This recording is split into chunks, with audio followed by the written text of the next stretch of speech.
xubno ka mid ah ganacsatada magaalada Wajaale ayaa ka hadlay waddo marmar oo ay ka hirgeliyeen gudaha magaaladaasi taasi oo ay sheegeen iyagu hirgeliyeen isla markaasina ay dawladda hoose ee magaalada Wajaale lahayd qorshaha lagu dhisay waxaanu jidkaasi dhex mara suuq ganacsi oo waqtigan ugu dhaqdhaqaaqa badan dhinaca magaalada Wajaale xubno ka mid ah ganacsatadaasi oo arrimahaasi ka hadlay ayaa waxay yiraahdeen ku samaysantay waana sii soconaysaa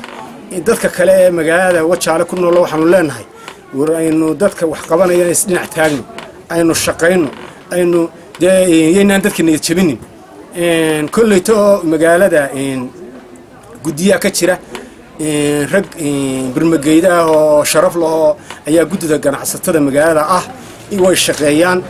aad bay u shaqeeyaan wax kasta oo magaalada ku soo kordhay iyaga ka hadla iyaga shaqeeya iyaga anaga wax noo weydiiya iyaga wax noo yeera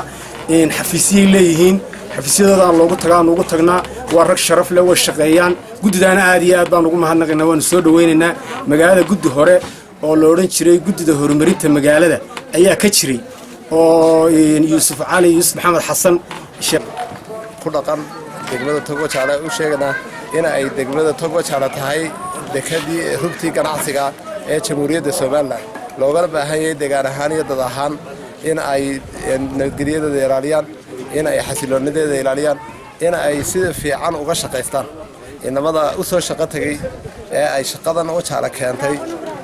waxaan u sheeganaa anoo Jamhuuriyadda Soomaaliland iyo madaxweynaha cid walba u sheeganaa in dadka deegaanka waan u hambalyeynaa laakiin waxaan leenahay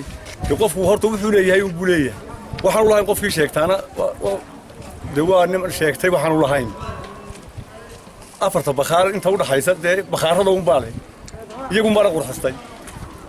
saas baan ku hambalyeynaa cidii quruxda la timidba halka wixii ka sii fognaa kullay in loo dhaafo ma aha dadka bacdayaasha masaakiinta halka ayaan loo dhaafin gudoomiyaha degmada Togwajaale iyo warasaabka gobolka Geeyo waxaan u mahadinaynaa iyagoo ku anjaaray satarka Togwajaale iyagoo suuqii aad u hagaajay kuna mahadsan yihiin si quruxda u hagaajay oo ka saaray wixii falxumadii iyo wixii gawaarida dhex joogaysay ay santar fiican ka soo saareen baan u mahadinaynaa waxaan ku hambalyeynaa sida ay wanaagsan u yeeleen